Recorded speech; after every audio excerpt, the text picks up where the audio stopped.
はい、皆さんこんにちは。今日はですね、西に向かって走っていってるんですけど、まずはですね、山口県下関の方に向かっていきたいと思います。その後ですね、フェリーに乗り換えまして、韓国の釜山に行きたいかなというふうに思います。夏にですね、釜山に行ったんですけど、いろいろ楽しくてですね、回りきれてないところもあるんで、今回ですね、また再訪して、いろいろですね、楽しんでいきたいかなというふうに思います。今日はですね、非常に天気が良くて、気候も良くてですね、天気予報を見る限り、釜山の方もですね、同じような天気なので、気持ちよく観光できるかなというふうに思ってます。まだですね、広島県の三原市周辺を走ってて、あと265キロぐらいですね、走る必要があるんですけど、安全運転でですね、向かっていきたいと思います。おそらくですね、今日もフェリーは多いんじゃないかなというふうに思います。ではですね、下関に向かって進んでいきたいと思います。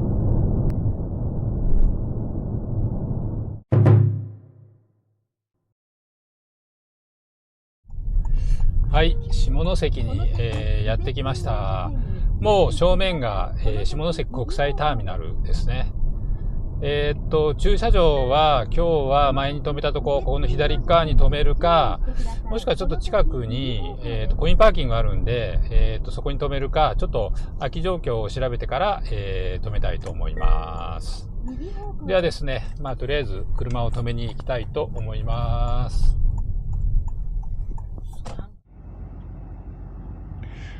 今日は駐車場ですね、ターミナルの近くのタイムズに止めました。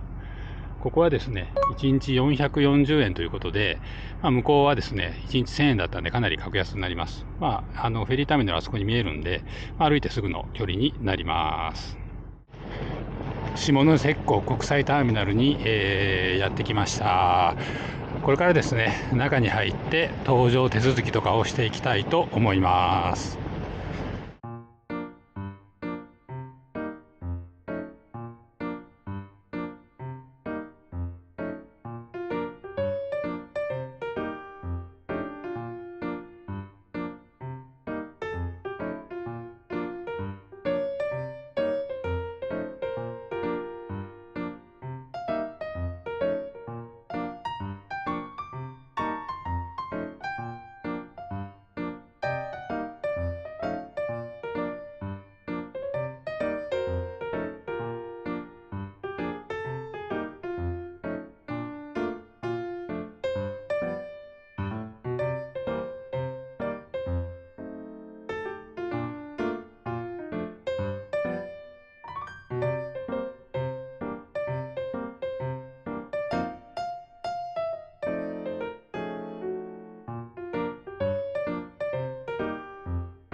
現在朝の6時45分なんですけど、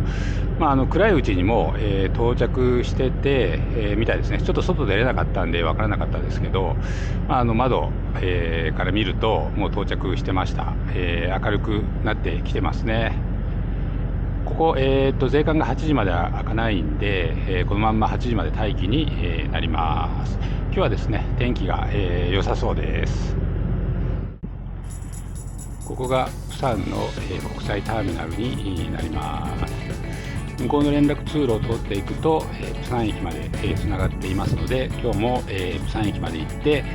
すぐ横のですね、東横インのホテルに荷物を預けて観光に行きたいと思います。今日はですね、これ船の先端なんですけど、部屋はですね、この先端の多分ここですね、この3番目の部屋に、泊まってました。なので、窓からは外が先頭が見えるんですけど、